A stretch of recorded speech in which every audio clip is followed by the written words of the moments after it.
Passionnés de voile et de course au large, bonjour et bienvenue dans ce nouvel épisode d'Actu Large, l'émission où je vous résume l'actualité de la course au large tous les mercredis à 18h.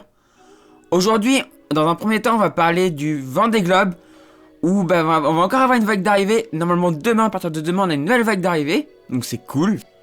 Ensuite, on va parler de Virtual Regatta avec le trophée Jules Verne, le Vendée Globe, et enfin, on finira par Sayoway comme d'habitude. Je voulais juste parler d'un petit truc aussi. Demain, on va avoir des informations sur la train Jacques Vabre. Je vais pas en parler trop aujourd'hui parce qu'on n'a pas les infos, on les aura que demain.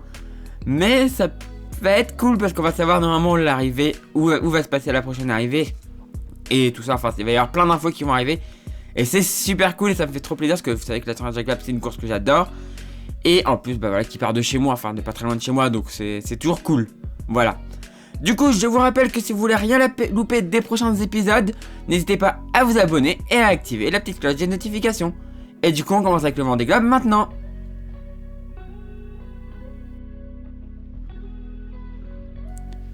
Et donc, on se retrouve le 7 avec le groupe qui va finir dans demain, du coup, qui va commencer à arriver demain jusqu'à samedi. Les prochaines arrivées, c'est entre demain, du coup, entre 6h30 et 11h pour Arnaud. Et samedi pour le dernier, donc Didac Costa. Sachant que les tout derniers du Vendée Globe, donc le Vendée Globe devrait se finir le 26 février environ, avec l'arrivée de soit de des deux derniers quoi. Donc soit Alexia Barrier, soit Harry Uzela. On va regarder un petit peu là le groupe. Du coup, on est revenu au jour de dimanche, donc dimanche le matin, et on va avancer. Et voir la bataille entre ces bateaux là, elle est passionnante cette bataille. Entre Kojiro qui est plus nord que Arnaud. Donc un petit décalage tout qui peut faire la différence.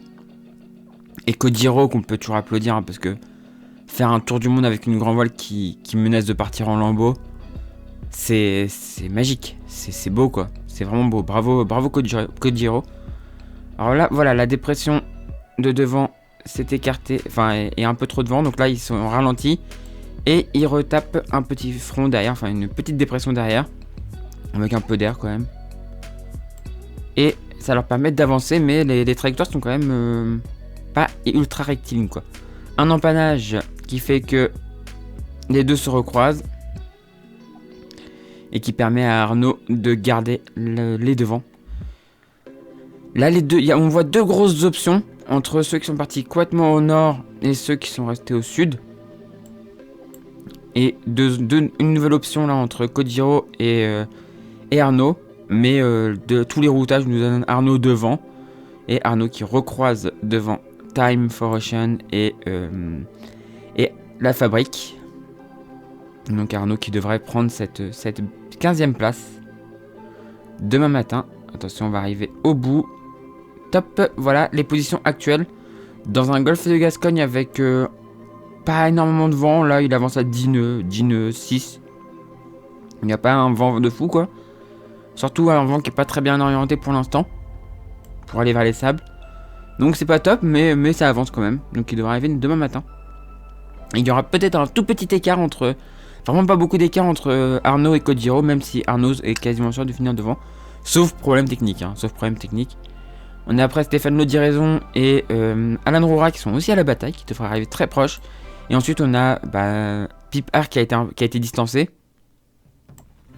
Et ensuite Didac Costa, encore plus distancé, qui lui devrait arriver aux alentours de samedi. Voilà. On va aller voir maintenant du coup l'arrière de la flotte. L'arrière de la flotte qui est encore dans l'hémisphère sud, mais plus pour longtemps, normalement dans le prochain Actu Large, donc dimanche, il n'y aura plus de bateaux dans l'hémisphère sud. Et donc on va commencer par le groupe composé de Harry Uzela et de Alexia Barrier. Ils ont un gros décalage en latéral et ils ont aussi un petit décalage en latitude. Donc Alexia est un petit peu devant. On va voir un petit peu les distances. Voilà ici. Alexia à 3514 000 et 3619 000. Donc il y a à peu près 100 000 d'écart entre les deux. Ce qui est pas ultra confortable, mais ce qui est déjà pas mal. On va regarder ce qui va leur arriver dans les prochaines heures. C'est une arrivée dans le poteau noir. Un poteau noir qui a l'air d'être assez actif malheureusement pour l'instant. Mais ouais, ça a l'air d'être assez actif, mais dans environ 30 heures, il commencera à se calmer. Donc dans 30 heures, ça devra aller mieux. Et ensuite, sortie du... Ouais, ça devrait quand même passer pas trop mal. On voit 54 heures, ça devrait quand même passer pas trop mal le poteau noir. Sans qu'on n'a pas les nuages, mais au niveau vent, sur fichier comme ça, le poteau noir a l'air de se calmer. Enfin, a l'air de se rétracter un petit peu, donc ça devrait aller. Et du coup, bah, après, l'objectif, après, c'est comme tous les autres, de monter dans l'Alizé de l'hémisphère nord pour aller chercher un passage dans cette zone. Mais on verra ça dans le prochain Actu Large, parce qu'ils y seront pas encore. Ensuite, on va parler des deux là, des deux qui sont hors course, donc Isabelle et Samantha, qui sont pas très loin l'une de l'autre. Hein. Et bah elle, pareil, dans leur prochain objectif, ça va être de filer. Alors, elle est à 9 nœuds 4, Isabelle, et Samantha est à 10 nœuds 7. Samantha, quand même, le courage, elle est repartie d'ici, et elle est en train de faire quasiment... Elle a fait un tour du monde hors course, quoi, c'est courageux de sa part. Et donc, bah, dans les prochains jours, pareil, c'est la remontée dans les Alizés. Une Alizé qui est assez bien établie. Et bah, aller chercher, trouver un point de passage dans cette zone sans vent. Qui en plus a l'air d'être bien présente sur 39, 42,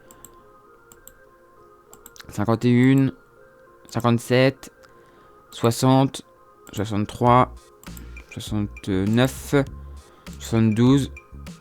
Ouais, on voit que encore à 78 heures, il n'y a pas vraiment de point de passage excellent, quoi. Il n'y a pas un endroit où ça s'ouvre en mode vas-y passe et après je referme. Non, là il n'y a vraiment rien. Alors, voilà, il me semble bien 96 heures c'est le max. Il n'y a vraiment rien, quoi. À part peut-être ici, là. Mais c'est pas fou quand même, quoi. Et après, par contre, au-dessus, c'est des dépressions comme d'habitude. Mais voilà, quoi. Cette année, la météo a quand même été assez particulière. Hein. La météo, cette année, est très particulière. Regardez, là, il n'y a même pas de passage pour aller dans les Alizés. Enfin, genre, si tu descendais, il n'y aurait pas de passage. Enfin, c'est assez particulier cette année. Et donc, bah... à quel endroit ils vont passer, bah ça, on verra ça dans le prochain. Parce que là, actuellement, j'en vois aucun. À part ici, peut-être. Mais c'est un passage très compliqué. Maintenant, on va prendre le groupe suivant, composé de Clément Giraud, de Miranda Meron et de Manuel Cousin, qui a enfin réussi à bloquer sa quille, ça y est. Il a réparé. Il aura plus de quille basculante, hein, sa quille est bloquée au centre. Mais il a réussi à réparer, malheureusement, bon, bah, il s'est fait distancer. Il pourra pas suivre l'allure de Miranda et de Clément, c'est dommage, parce que c'est un compétiteur quand même un peu, Manu. Mais voilà, il va pouvoir, j'espère. Vraiment, je croise les doigts. Pour qu'il puisse remonter le chenal des Sables d'Olonne parce que voilà, il mérite. Il est extrêmement méritant. Et je dis pas ça parce qu'il est normand. Même si vous me connaissez. Donc dans les prochaines heures, Manu il va bientôt sortir de la zone sans vent. Excusez-moi. Manu va bientôt sortir de la zone sans vent. Clément en est déjà sorti. Tout comme Miranda. Et on va voir dans les prochains jours. Manu, le problème qu'il a, c'est qu'il risque de se faire reprendre. Regardez, la zone sans vent est en train de se réétendre vers le nord. Ici, là. Manu risque d'être repris, donc il va vraiment voir les autres s'échapper. Parce que ceux de devant, s'ils filent assez, ils pourraient peut-être arriver à choper ça. S'ils font assez, ils devraient choper ça. Et donc pouvoir éviter cette zone sans vent. Manu, sinon, lui, il a une solution. Il aura une solution, c'est d'aller droit dans la zone sans vent et essayer d'aller passer plutôt sur cette bordure-là. Et ce serait peut-être une solution pour revenir. D'ici 24 heures, là, actuellement, il est à 7 nœuds 6. On va regarder un peu la distance. 220 000, ça peut se faire. S'il garde cette vitesse-là, ça peut se faire. Pour choper ce vent-là. Mais est-ce qu'il va oser aller dans une dépression alors qu'il a une quille qui est un peu abîmée, il y a un bateau qui est pas forcément en bon état? C'est à voir. On va voir s'il prend le risque ou pas. Mais sinon, ouais, l'idée pourrait être d'aller là. Alors que eux seront peut-être un peu plus coincés, tu vois. Avec des empannages et tout. Donc il y a peut-être moyen en allant chercher en premier la dépression ici pour filer, quoi. Et peut-être recoller un petit peu au groupe. aux deux de devant quoi. Mais sinon bah dans les prochains jours, donc on a dit Manu faut aller peut-être vers le nord, essayer de choper ça. Et ceux qui sont juste devant, les deux là, les deux bah eux ils filent vers l'ouest, vers l'est pour essayer justement d'échapper à la zone sans vent là. Et ouais bah s'ils arrivent là après ils peuvent empanner. Là ils empannent et ils remontent vers la dépression quoi. Ouais non ils se feront sûrement pas reprendre mais ils perdront peut-être un petit peu de l'eau quand même. Hein. Ils perdront peut-être quand même un petit peu parce que là on voit dans 24 heures. Leur position est peut-être pas la plus enviable quand même quoi. Mais je pense qu'ils vont réempanner rapidement pour aller chercher la dépression, je pense. Et donc bah après l'objectif pour eux tous ça va être de jouer dans cette dépression. Dans un vent qui va être au secteur sud-ouest. Donc il va les obliger à faire des petits empannages. Rester je pense en bordure. Pour pas aller trop dans le vent fort. Parce qu'il y a vraiment du vent fort. Là on voit le violet là. Avec ouais 50 nœuds. Ouais non faut pas aller là. Mais de toute façon elle est très nord. Donc ça sert à rien d'aller là. Donc ça devrait aller. Et on va jouer dans ce secteur de sud-ouest. Pour aller vers l'arrivée. Ensuite, on va parler de Didac Costa, parce que les autres, après on va regarder juste un petit peu leurs conditions d'arrivée, mais Didac Costa, lui, il s'est bien fait distancer. Il est dans un secteur actuellement de sud-ouest. Il est dans un vent de sud-ouest qui va pas lui permettre normalement d'aller directement au Cap Finistère. Mais derrière, il y a une autre dépression il y a un petit peu de vent qui arrive derrière. On la voit qui s'approche. Même si après... Ouais, ça se casse la gueule. Ça se casse la gueule, j'ai rien dit, ça se casse la gueule. Donc un vent après le secteur ouest dans 33 heures. Donc il devrait lui permettre de remonter comme ça. Est-ce qu'il va faire un intérieur ou un extérieur DST? Je pense que l'extérieur est mieux parce qu'il y a un peu plus de vent. J'ai l'impression qu'il y a un peu plus de vent à l'extérieur DST. Donc c'est peut-être mieux de passer l'extérieur DST. Et après va falloir essayer de se faufiler là dans... Ouais, il y a toujours un peu plus d'air à l'extérieur des ST. Et ensuite, il va falloir essayer de se faufiler dans des petits trous de souris. Là, je vois dans 48 heures, ici. Ici, il y a un peu plus de vent. Donc, essayer de passer par le sud du golfe de Gascogne. Pour essayer après d'aller chercher les Sables d'Olonne. Mais ouais. Arriver dans pas beaucoup de vent, là. Normalement prévu pour Didac Costa. D'après ce que je vois. Donc, pas beaucoup de vent dans le golfe de Gascogne. Donc, à voir. 66...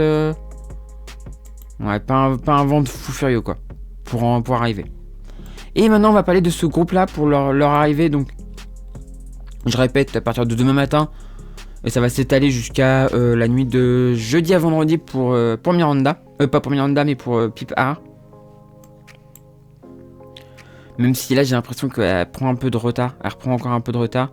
Donc peut-être encore un tout petit peu plus tard que prévu. Et donc dans les prochaines heures, eux ils vont avoir... c'est pas un vent trop idéal pour arriver. C'est du près, donc il va falloir qu'ils tirent des bords. Tous. Alors Miranda... pas Miranda, je me trompe tout le temps. Pipard, elle va pouvoir aller jusqu'à la zone de près. Mais ensuite je pense qu'elle y échappera pas non plus. Ah quoique si, elle va peut-être y échapper. Oh la chance, la chatte. La chance. Ouais, la chance. La chance, elle va peut-être y échapper à cette zone sans... avec du près. Par contre, mais en fait, si elle fait un bord comme ça et qu'elle arrive comme ça, elle devrait être... Ouais, elle va faire du pré débridé, quoi. Elle va faire du bon plein pré débridé, quoi. Donc, cool. Mais derrière eux, là, ils vont avoir... Eux, c'est quasi sûr qu'ils vont se le prendre. Ils vont se prendre un peu de près avant de peut-être toucher aussi un petit peu du vent, du meilleur vent, quoique 12 heures, 15 heures, 18, 21, ouais non. Eux c'est quasi sûr, ils vont se prendre quand même, ils vont se prendre un petit peu de près un peu plus serré que Pip A. Sauf s'ils essayent vraiment d'aller là et de faire un pré débridé, mais ça n'a pas trop d'intérêt quoi. Ça n'a pas un énorme intérêt je pense, donc je pense qu'eux ils vont se prendre du prêt. Une arrivée au prêt, voilà. Hein. Ça va pas aller très vite pour eux malheureusement. Et ça va pas être top pour la grand voile de Côte Giro aussi. Mais voilà, mais de toute façon, même là, tu vois, s'il y avait un problème avec sa grand voile, il pourrait quand même finir, même si voilà, ce serait bien qu'il puisse finir avec sa grand voile entière, mais voilà, c'est quand même cool. Et donc, bah, bientôt de l'arrivée pour eux, donc demain matin pour Arnaud et Kojiro. On va maintenant, du coup, regarder le classement. En commençant par Arnaud, qui est du coup à 129 000 de l'arrivée. Il est suivi par Kojiro à 171 000 de l'arrivée. Alan Roura à 232 000. Stéphane Le Diraison à 238 000. Pip Art à 366 000. Didac Costa à 854 000. Clément Giraud à 1659 000. Miranda Meron à 1856 000. Manuel Cousin à 2067 000. Alexia Barrier à 2643 000.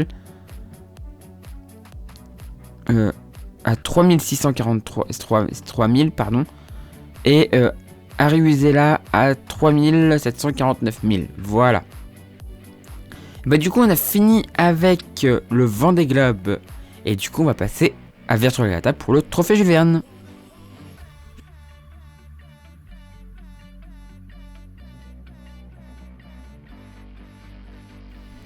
Et donc on se retrouve pour le trophée Jules Verne sur Virtual Regatta où on est en train de remonter. On est revenu dans ce paquet là. Bon il y a Santosa et un autre qui se sont échappés devant mais je reviens sur ce paquet là donc ça c'est plutôt cool. C'est plutôt une bonne nouvelle. On voit ici que je reviens sur Skipper, Louis 44. Enfin voilà, je suis revenu dans le paquet au prix d'une météo bon, qui les a bien commencé devant et moi qui m'a permis de revenir derrière. On voit la route que j'ai fait là les précédents jours. Au jour, c'est sûr qu'on battra pas les 40 jours, hein, ça c'est clairement sûr. 31 jours, il me resterait moins de 10 jours pour arriver. Oh, non, pas possible, c'est impossible. C'est impossible. Moins de 10 jours pour arriver, c'est impossible. Mais 31 jours pour arriver là, c'est déjà une bonne perf quand même. Et si on regarde le routage pour les prochains jours, on aura un petit virement de bord à faire ce soir. Donc il va falloir que je fasse très attention. Hop, voilà, ça c'est comme ça. Comme ceci. Et donc un petit virement de bord ce soir ici à 20h. À 20h heure française. Pour aller passer ici. Se redécaler en fait d'une zone sans vent. Qui est ici. Et ensuite repartir vers le nord. Et aller chercher un nouveau virement de bord. Pour ensuite aller chercher encore un peu dans l'est. Et aller chercher le bon passage dans les alizés. Qui se trouvera ici. Et ensuite l'alizé de l'hémisphère sud. Pour filer. On va regarder à peu près notre jour estimé d'arrivée. Notre jour estimé d'arrivée. Oh, une trajectoire bien rectiligne pour arriver par contre. Hein. Ouais, ça pourrait aller très vite quand même. Le 23. Donc ouais, dans 13 jours. Dans 13 jours, on y serait. Donc on mettrait à peu près autant de temps que... On battrait même pas François Gabard. De son temps en solitaire. Et on serait quand même devant les 45 jours. Normalement. On serait peut-être devant les 45 jours de Loïc Perron. Et devant bien devant les 48 jours de Franck Camas en 2010. Voilà. Donc c'est cool quand même. Sachant que je le fais vraiment sans pression ce tour. Hein. Vraiment là le tour le trophée Jules Verne, je le fais vraiment sans pression. Donc voilà, on remonte. Et bah du coup on a fini avec le trophée Jules Verne. Alors que oui, il y a des bateaux qui sont bien devant. Hein. Il y a là, j'ai vu Santosa, mais il y en a qui sont par là, hein, qui sont à l'équateur quasiment et tout. Donc voilà, ils sont bien devant. Ils remontent très vite. Ouais, bah du coup on a maintenant vraiment fini avec ce trophée Jules Verne et on va passer au Vendée Globe. Et donc on se retrouve sur le Vendée Globe où on a des bateaux encore là. On a un bateau virtuel encore là, Skipper Louis 44 qui continue sa remontée, qui va bientôt arriver au sable. Et là on a les réels. Je vois pas trop de virtuels. Oui, on en a un là. On en a un là à la 360 millième place. Donc là ça arrive vraiment par gros paquet. 360 000, c'est-à-dire qu'on aurait plus de 360 000 personnes qui finiraient le Vendée Globe. Déjà, c'est déjà une très bonne nouvelle. Et Skipper Louis qui, lui, est toujours en train de courir. Hein, donc, pareil, il devrait... 385 000 personnes. Je pense qu'on sera plus de 400 000 à finir. 400 ou 500 000 à finir. Ce qui est plutôt une bonne nouvelle, hein, ce qui est plutôt cool. Là, on en a un qui arrive aussi, qui monte aussi. 433 000. Peut-être qu'il va finir aussi, donc ça, ce serait cool. Ce serait cool, ça ferait un bateau en plus qui finirait. Et plus il y en a qui arrivent, mieux c'est. Hein. Honnêtement, parce qu'il y en a qui abandonnent. Et là, on a un bateau qui avait abandonné. Et qui a repris la route. Donc c'est cool aussi, ça. C'est plutôt une bonne nouvelle. Bon, il a 0,2 nœuds, ouais, non, mais là, il est face au vent. Ah non, il est pas face au vent, c'est juste qu'il est complètement dans de la molle, quoi. Il est dans de la grosse molle. Et la grosse molle, c'est chiant. Donc voilà, pour les arrivées. Robot est arrivé, mais j'arrive pas à voir sa position. On va essayer de le chercher. Je vais vous pour montrer un peu. Robot, je crois que c'est écrit comme ça. Voilà, robot. Ah non, c'est pas ça. Parce que lui, il est arrivé 357 millième. Ah, robot. Ah voilà, il est là. Robot, il a fini à la 278 168e position. Donc c'est cool. C'est bien. C'est plutôt pas mal pour un robot, quoi. Voilà, bah du coup, on a fini avec le Vendée Globe sur Virtual Regatta. Et on va maintenant passer à Sailway. Le prochain qui va arriver, c'est le 96e. Il y a une petite bataille avec le 97e, mais bon, il y a quand même assez d'avance, je pense, pour que le 96e garde sa place. Mais ça peut être assez serré aussi. Alors que devant, on voit que c'est arrivé, hein, devant la 94, 95, c'est arrivé, enfin tout ça c'est arrivé. Mais on a une petite bataille pour les prochains arrivés. Et on voit que ça continue, hein, ça va continuer à arriver là dans les prochaines semaines. Dans les prochains jours. Là, on voit ici d'autres bateaux qui sont jusqu'au 101. Je crois que j'ai affiché jusqu'au 101, une chose comme ça. Non, 106. Donc ça continue à remonter l'Atlantique petit à petit vers les Sables d'Olonne pour ce Vendée Globe sur Sailway qui a été quand même un succès. Le top 100 bientôt complété.